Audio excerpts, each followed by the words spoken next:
सबसे पहले तो मैं क्षमा प्रार्थी हूँ कि आने के अंदर 4 घंटे की देरी हो गई, लेकिन मुझे पूरा भरोसा था कि रात को 12 भी बजेगी और चोमू जाऊंगा। मुझे चोमू के जवान और किसान उसी मजबूती के साथ खड़े मिलेंगे जिस तरह 2018 में राष्ट्रीय लोकतांत्रिक पार्टी को मजबूत करने के लिए भाई छुट्टन यादव को मजबूती दिलाने के लिए खड़े थे। मैं धन्यवाद दूंगा चोमू के वीर किसान और जवानों का कि 18 के चुनाव के अंदर चोमू के अंदर जबरदस्त तरीके से राष्ट्रीय लोकतांत्रिक पार्टी ने टक्कर ली। कुछ खेल लास्ट 2 दिन के अंदर हमारा बिगड़ गया था, नहीं तो छुट्टन 2018 में मेरे साथ ही राजस्थान की विधानसभा का। लेकिन इसको मैं छुट्टन को एक बात कहता हूँ कि मुझे भी पहली बार जब टिकट मिला था तो मेरा पर्चा खारिज हो गया था पहली बार, और दूसरी बार वसुंधरा आ गई, मेरा टिकट काट दिया। तीसरी बार मैं विधायक बना और विधायक बनने के बाद मेरे भाग्य के अंदर सत्ता नहीं लिखी हुई थी, संघर्ष लिखा हुआ था। मैं संघर्ष करता गया, भाजपा के आंतरिक लोकतंत्र का संघर्ष किया, वसुंधरा का दिमाग ठीक किया, नई पार्टी बनाई राजस्थान के अंदर, और आप सब भाइयों को उस नई पार्टी के अंदर अवसर भी दिया, मौका भी दिया। भाइयों, जब मैं बीजेपी के अंदर हुआ करता था तो बीजेपी की रैलियां तो 25-30-40 हजार से ज्यादा हुई नहीं राजस्थान में बड़ी। अल्लाह ज्यादा करते हैं, बीजेपी बड़े 25,000 को 3 लाख बता सकते को बाद में 40 हजार इकट्ठे कर लेते थे कुर्सियां लगा के। तब मैं देखता था, दूर खड़ा रहता था। अटल बिहारी वाजपेयी की रैली थी, कई नेताओं की रैलियां होती थी, मैं देखता था इतनी बड़ी भीड़ को मैं संबोधित करूंगा, नंबर लिया था मैंने उससे। लेकिन आपके आशीर्वाद और आपकी कृपा से, जवानों के प्यार से हनुमान बेनीवाल ने राजस्थान की रैलियों के रिकॉर्ड तोड़ दिए और 5 रैलियां इस राजस्थान के अंदर बड़ी करी। न तो प्रधानमंत्री जी इतनी बड़ी रैली कर सके और न कोई मुख्यमंत्री और कांग्रेस के दूसरे नेता कर सके। और भाइयों, 5-5 लाख की रैलियों के अंदर आपने देखा होगा, जब तक मेरे सारे भाई भाषण नहीं दे देते तब तक मैं उनके भाषण सुनता था बैठ बैठ। सबके भाषण के बाद जब लोग कहते थे अब हम जा रहे हैं, तब मैं खड़ा होकर मैंने राजस्थान के जवानों को, किसानों को, मैं ये नहीं कह रहा हूँ मैंने लड़ना सिखाया, हम पहले भी लड़ते थे, संघर्ष करते थे, लेकिन राजस्थान के जवान किसानों को उनका हक और अधिकार के साथ साथ सत्ता पे कब्जा करने का संघर्ष हनुमान बेनीवाल ने राजस्थान के जवान। भाइयों, ये हमारी उम्मीदों का परिणाम था राजस्थान का कि जिद्दी वसुंधरा को स्टेट हाईवे टोल फ्री करने पड़े, मुफ्त बिजली की घोषणा कराई, 50,000 नौकरियों की घोषणा कराई, और बेरोजगारी भत्ता भी कांग्रेस और बीजेपी को अगर किसी ने याद दिलाया तो राजस्थान के चोमू के और मेरे इस राजस्थान के प्रत्येक जिले के जवान और किसानों की हुंकार से पार्टियों का दिमाग ठीक हुआ राजस्थान। ये हनुमान बेनीवाल और RLP की हुंकार का एक परिणाम था कि वसुंधरा लंदन भाग गई और गहलोत मोदी लेटर पे चला गया।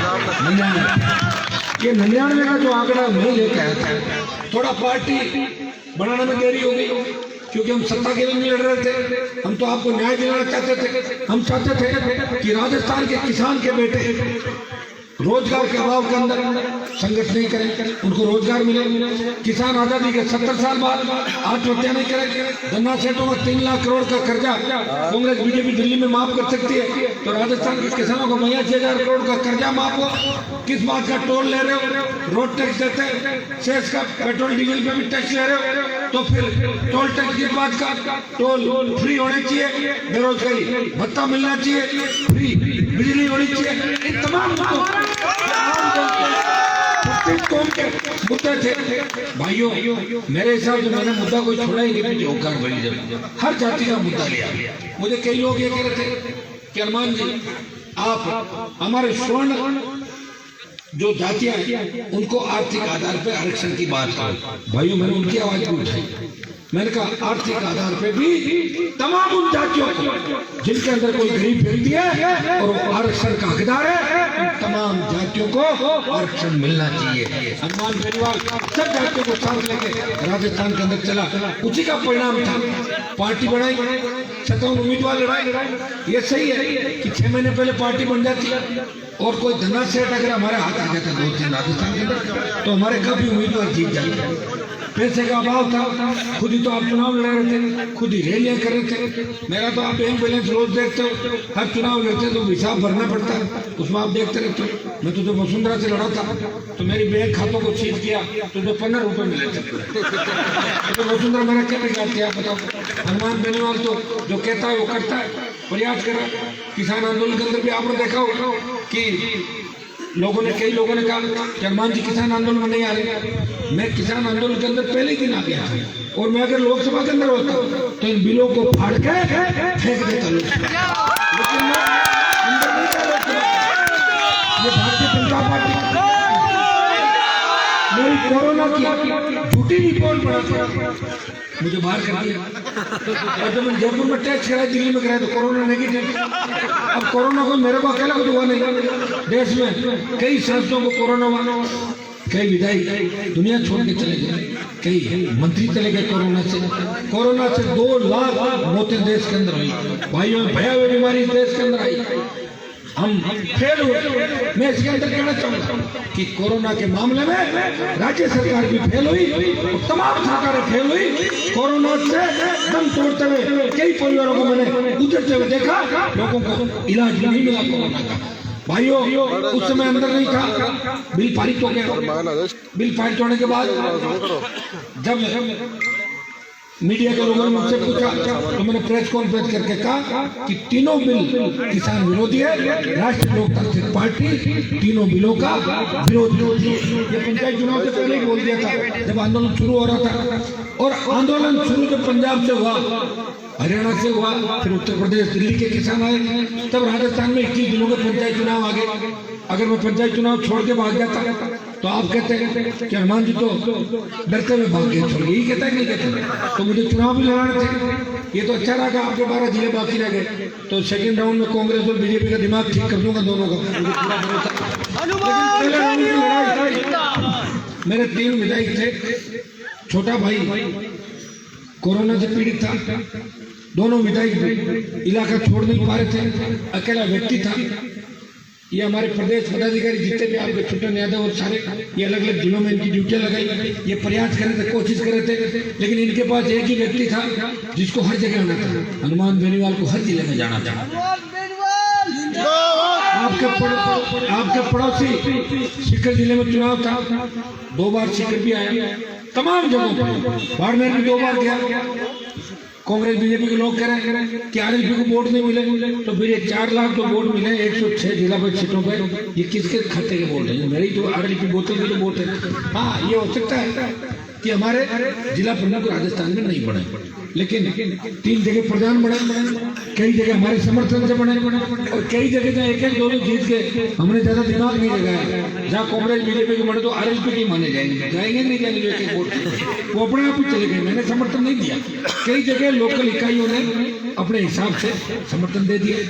और भाइयों, फिर नगर पालिका के चुनाव हुआ, मैं धन्यवाद दूंगा भाई छुट्टन यादव को, चौमू की राष्ट्रीय लोकतांत्रिक पार्टी की पूरी टीम को कि 21 हमारे पार्षद लड़े और सारे नौजवान हैं। मुझे लग रहा है इनमें कई तो कुंवरे होंगे, अभी तो क्या ऐसा लग रहा है मुझे।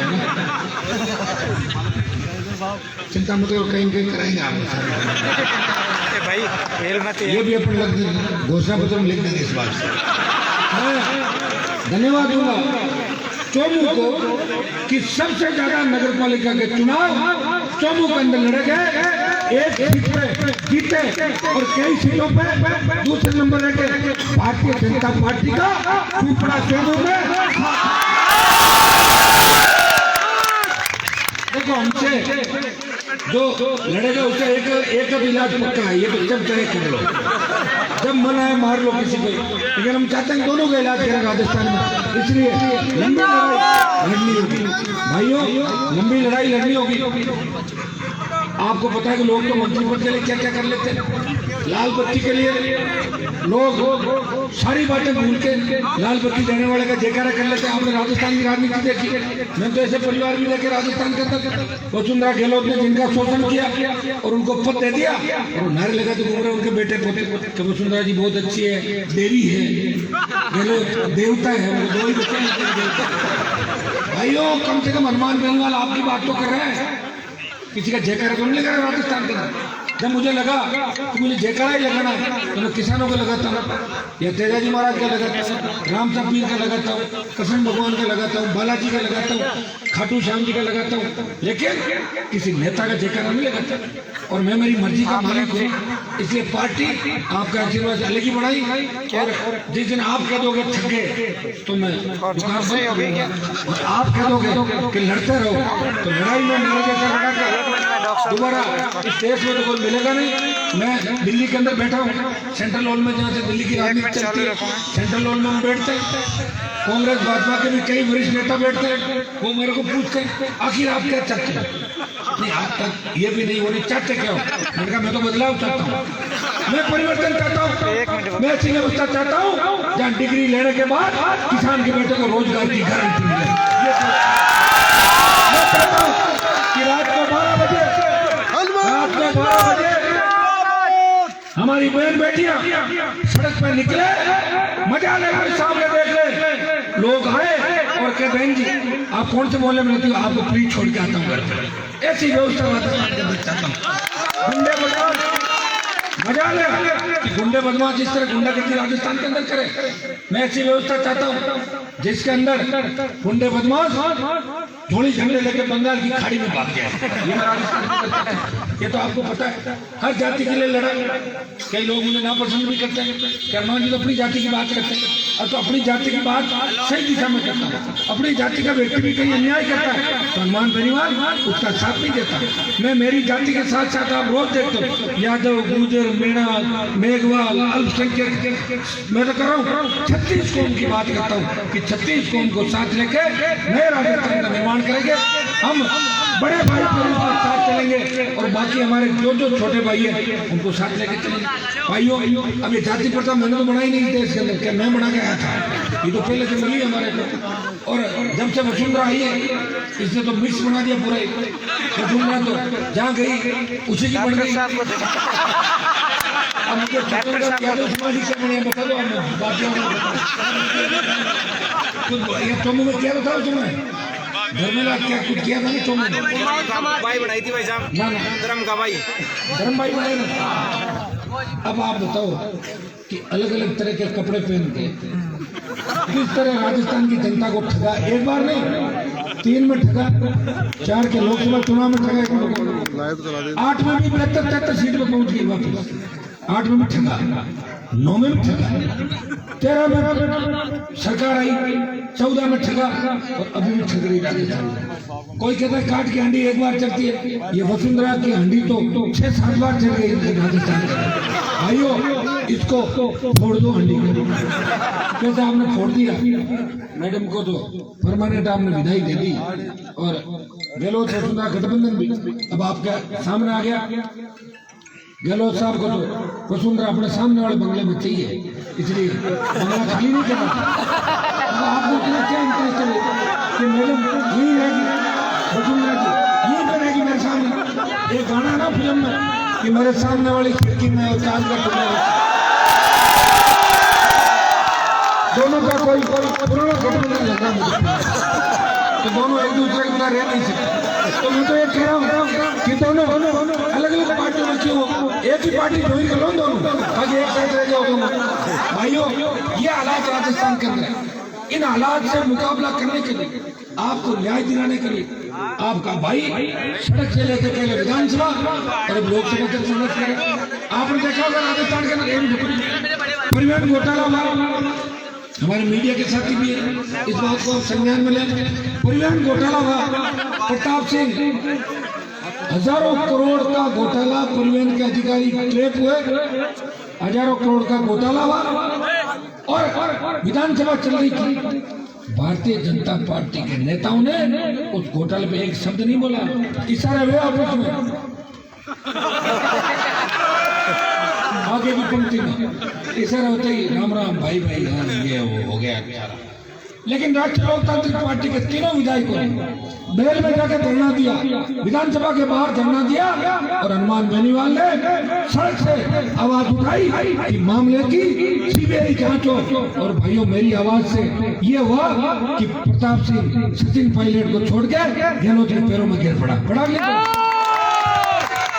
ये मेरी हुंकार का ही परिणाम था। पता था हनुमान पीछे पड़ गया, कहीं सीबीआई में जांच नहीं चली जाए, दिल्ली वही बैठा खोली और तुरंत पकड़ लिया जाएगा। तो ये संघर्ष का परिणाम था। अदला बदली तो हो गई ना, इधर नहीं उधर हो गई। तो प्रयास तो किया, कौन लड़ रहा है बताओ मुझे, किसको पड़ी है? लोग अपना घर करते हैं, जो भी नेता आता है। मुझे तो अचंभा आता कि मेरे पिताजी 77 में एमएलए बने, 42 साल लगातार एमएलए, मैं एमएलए, मेरा भाई एमपी। हमारे पास तो ये फॉर्च्यूनर गाड़ी की किस्त चुकाने की पैसे नहीं है अभी। मकान पे 70 लाख का लोन है मेरे घर पे, कभी भी कुर्की हो सकती है, बता रहा हूँ आपको। कई व्यक्ति जिनका पारिवारिक परिस्थितियों में जीरो, कोई धनिया बेचता था, कोई हल्दी बेचता था, कोई पापड़ बेचने वाले का बेटा विधायक बन गया, करोड़ अरबपति खरबपति हो गया। कहां से हो गया? अरे कहां से लाए? हमें भी तो बताओ, हम भी लाए पैसे यार। हमारे तो पार्टी चलाने के लाले पड़ रहे राजस्थान के अंदर। पार्टी कैसे चल रही है? तो नौजवानों को धन्यवाद दूंगा कि भूखे प्यासे किस तरह सुबह से शाम तक नारा लगाते हुए चलते हैं, किस तरह संघर्ष करें। मैं धन्यवाद दूंगा मेरे भाइयों का। और आपका इस संघर्ष देख के मैं लड़ रहा हूँ, मुझे पता मैं लड़ ही रहा हूँ। मैंने कहा इतने साल लड़ा हूँ, 2-5 साल और लड़ूंगा, तो क्या पता मंजिल मिल ही जाए। आपकी तकलीफ देख के हनुमान बेनीवाल लड़ाई लड़ रहा है।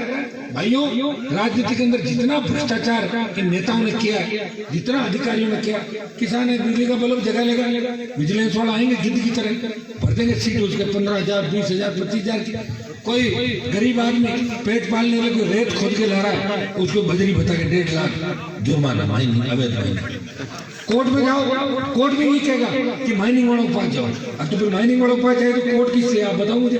कोर्ट तो इसलिए है ना कि माइनिंग वाले गलती करे तो न्यायालय उनकी मदद करे, लेकिन न्याय नहीं मिलता है। न्याय के लिए दर की ठोकरे खड़ा आम आदमी, गरीब आदमी, कौन सोचेगा इनके लिए? बताओ।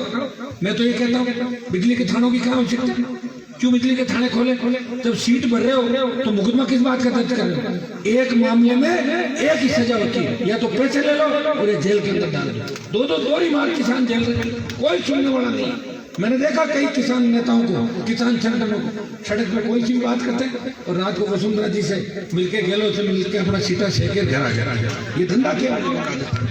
तभी तो किसान तकलीफ करने पड़ गए, तभी लोगों का भरोसा उठ गया नेताओं से।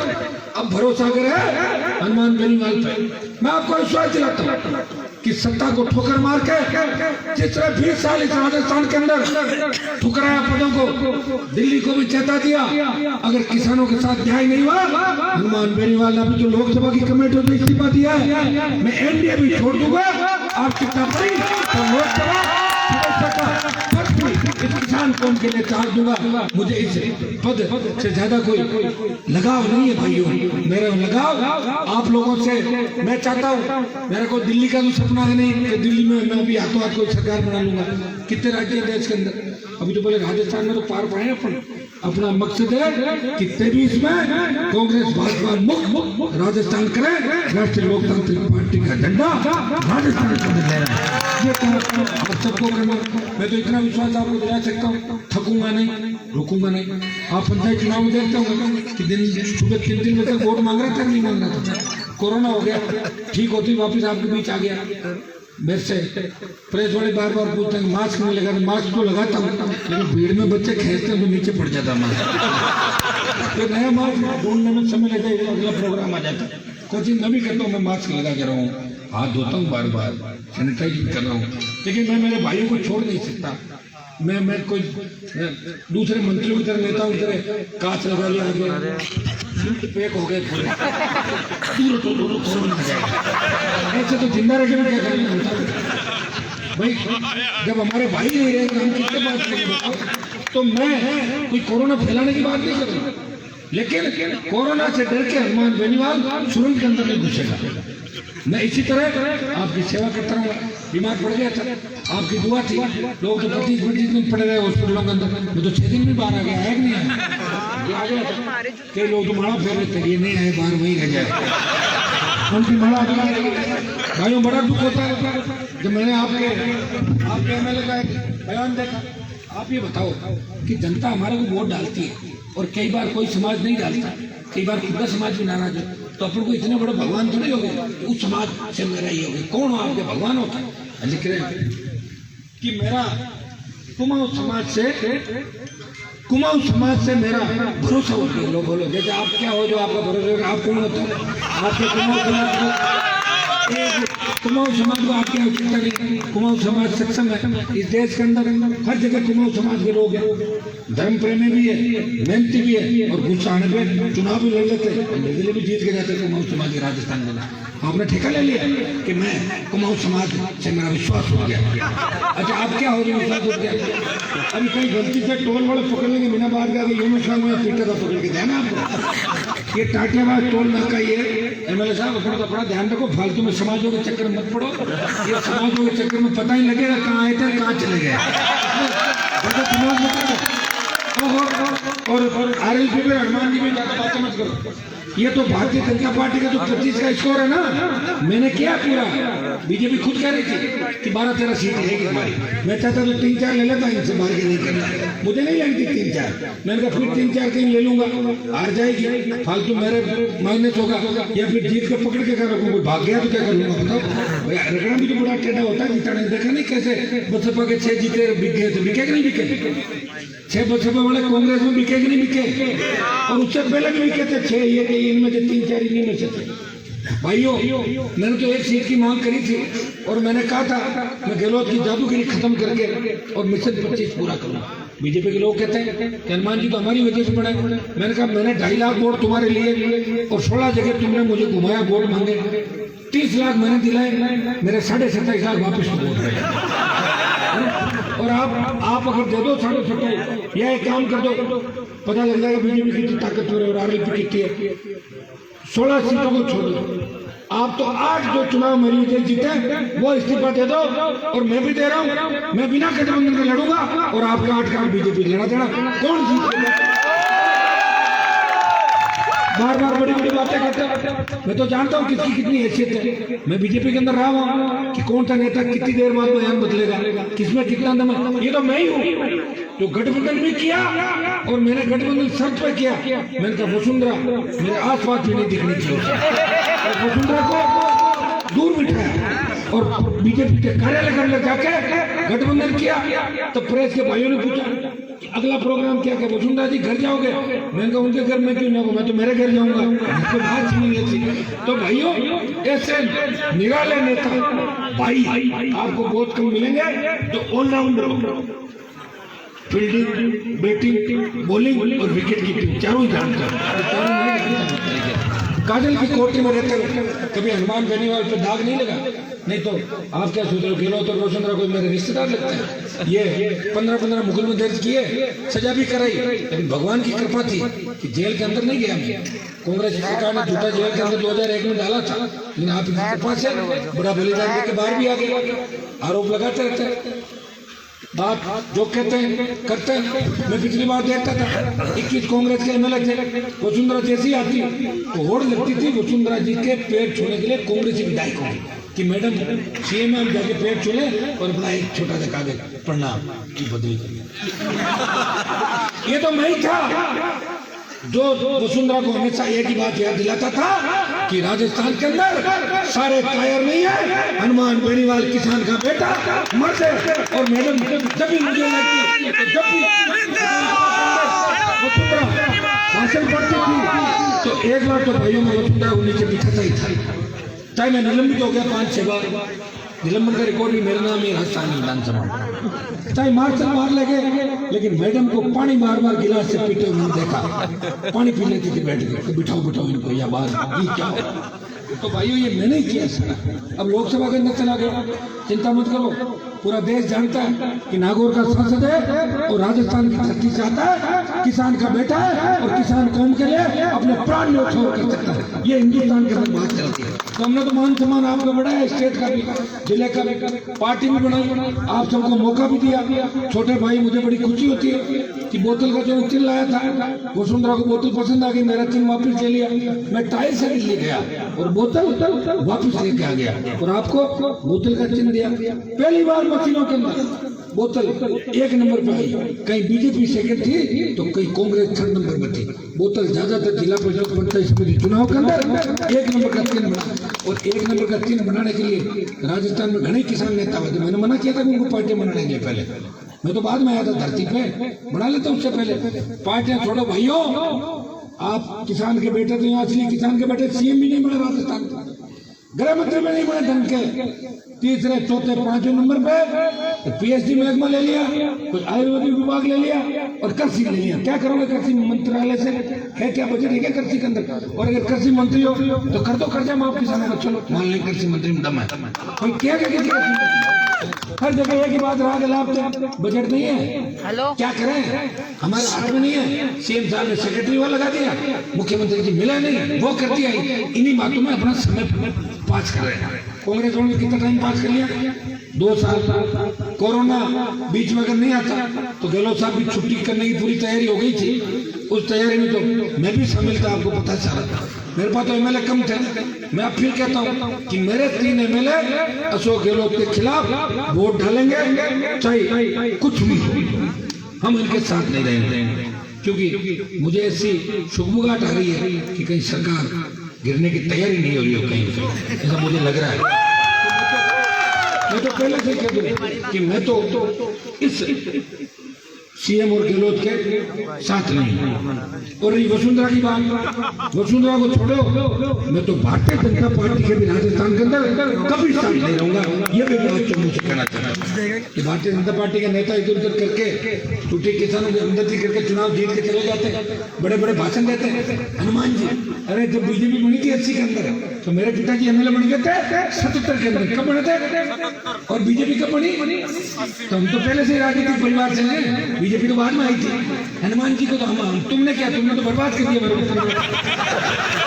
साढ़े तुम्हारे चक्कर में नहीं चलता तो 15 साल पहले ही बड़ा नेता बनकर उभर जाता राजस्थान।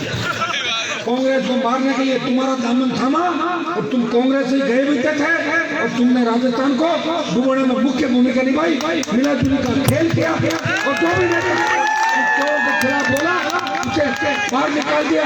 और ये बकवास करते हैं फालतू कि वसुंधरा के हम खिलाफ खेलेंगे, ये है। मैं तो इनकी सबकी औकात जानता हूँ कि वसुंधरा के सामने किस तरह झुक के खड़े होते हैं, बयान कुछ देते हैं और पैर पकड़ते अंदर जाके। अरे भाइयों, ये सारा मैंने इनका भरम जाल देख लिया, इसलिए मेरा मन हुआ कि अलग पार्टी बना के लड़ाई लड़ी जाए। हो सकता है कि 3 साल की लड़ाई में पार नहीं पड़े, आप हिम्मत मत हारना, मैं नहीं थकूंगा।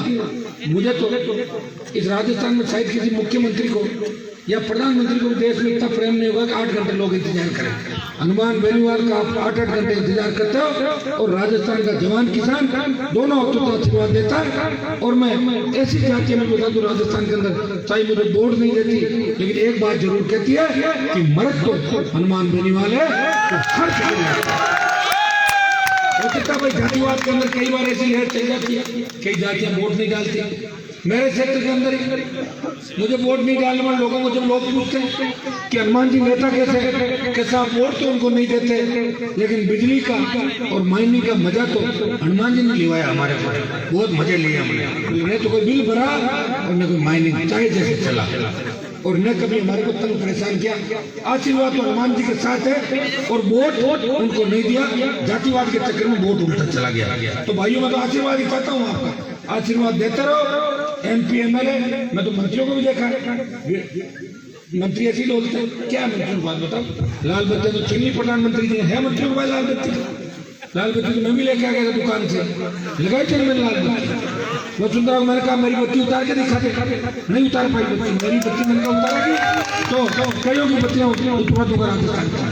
और मेरी बत्ती जब उतरी जब देश में सबकी बत्तियां उतरी नहीं उतरी सबकी। तो मैं तो ऐसा आदमी हूँ कि करीब 60 ले पड़ता हूँ कई लोगों को। इसलिए भाइयों तैयारी कर लो, सिंहासन इंतजार कर रहा है। 23 में तो चोमू की सीट भारी वोटों से आप जीतोगे, इसमें तो कहने की कोई आवश्यकता नहीं। 36 को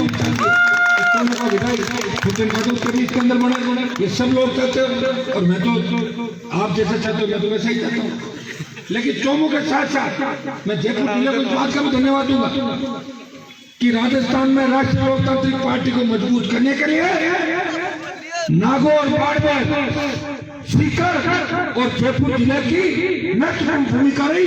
और वो 9.5 लाख जो वोट आए थे उनमें जयपुर के भी बड़ी तादाद के अंदर वोट थे और उसी गठबंधन हुआ। बीजेपी के लोग कह रहे हैं कि हनुमान जी हमारे साथ हैं।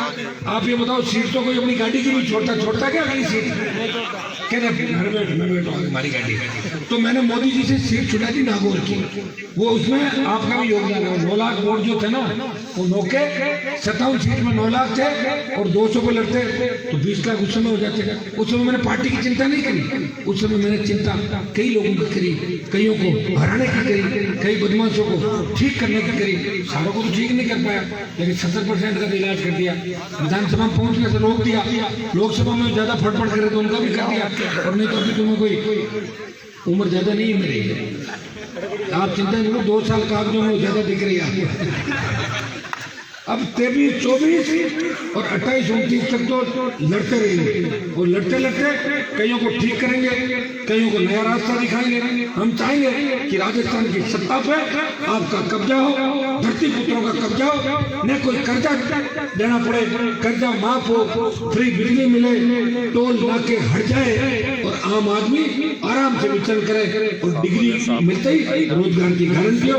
ऐसी व्यवस्था राजस्थान के अंदर चाहते हैं हम। तो ऐसी व्यवस्था चाहते हैं कि जिसके खेत में खरीद निकलता है, सोना चांदी तांबा गैस, आपका ऑयल पेट्रोल डीजल जो भी है ये तो ले लो सरकार, और बाकी दे दो हमारे जजा पत्थर, लाइमस्टोन, जिप्सम, ग्रेनाइट, मार्बल। जिस किसान के खेत में निकले उसको अधिकार दो, उसको तुरंत माइनिंग का पट्टा जारी करो राजस्थान में। ये भाइयों ऐसी सोचते कितने लोग हैं, ये हमारे संघर्ष का ही परिणाम है। 42 दिन जब 2014 में नागौर के अंदर बड़ा प्रदर्शन किया था, इस तरह एक किसान आंदोलन चल रहा है, मैंने भी वसुंधरा के शपथ लेने के 72 घंटे के अंदर लड़ाई की शुरुआत हुई। तब कई लोगों ने मुझे कहा था कि वसुंधरा जीती है, आपके आंदोलन में गोली चला देगी।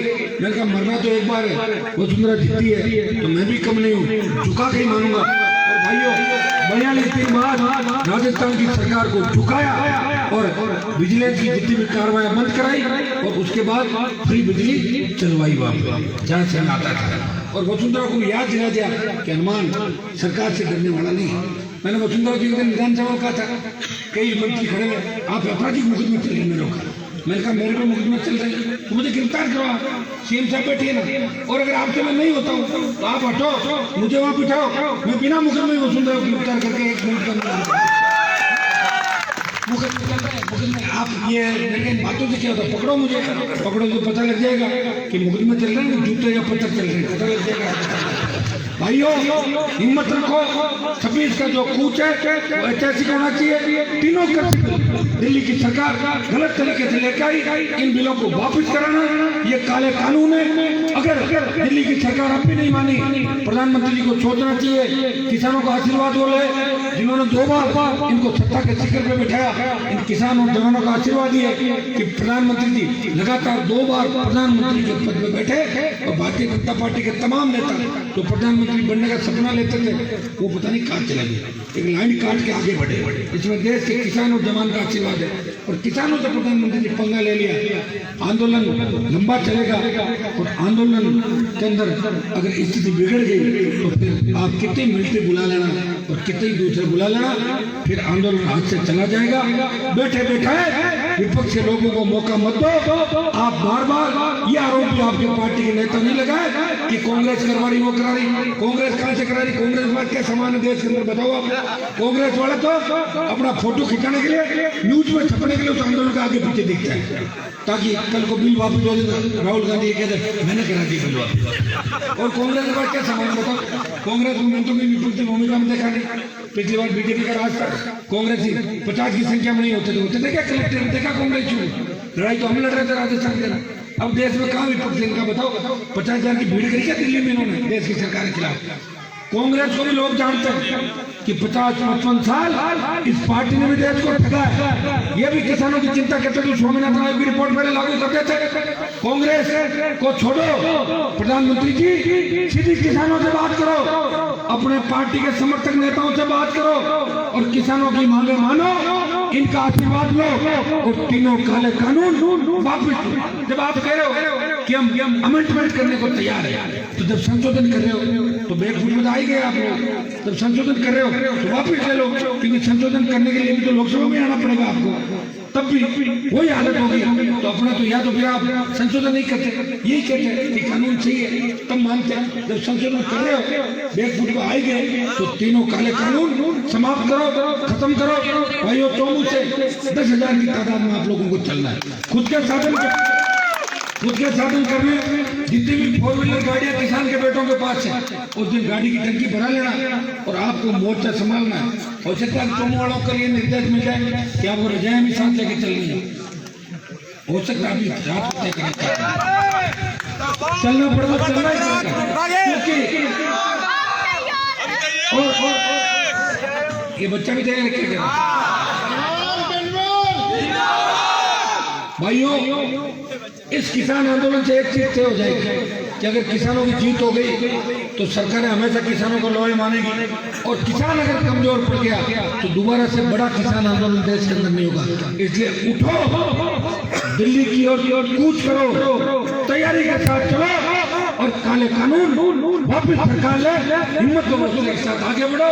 पार्टियों से ऊपर उठ के किसान को बचाना, देश के किसान को, इस प्रण के साथ आप आगे बढ़े। जहाँ साधनों की आवश्यकता होगी खुद के साधन करेंगे। बाकी आपके छोटन यादव यहाँ बैठे ये बात हमसे कर लेंगे, बसें वगैरह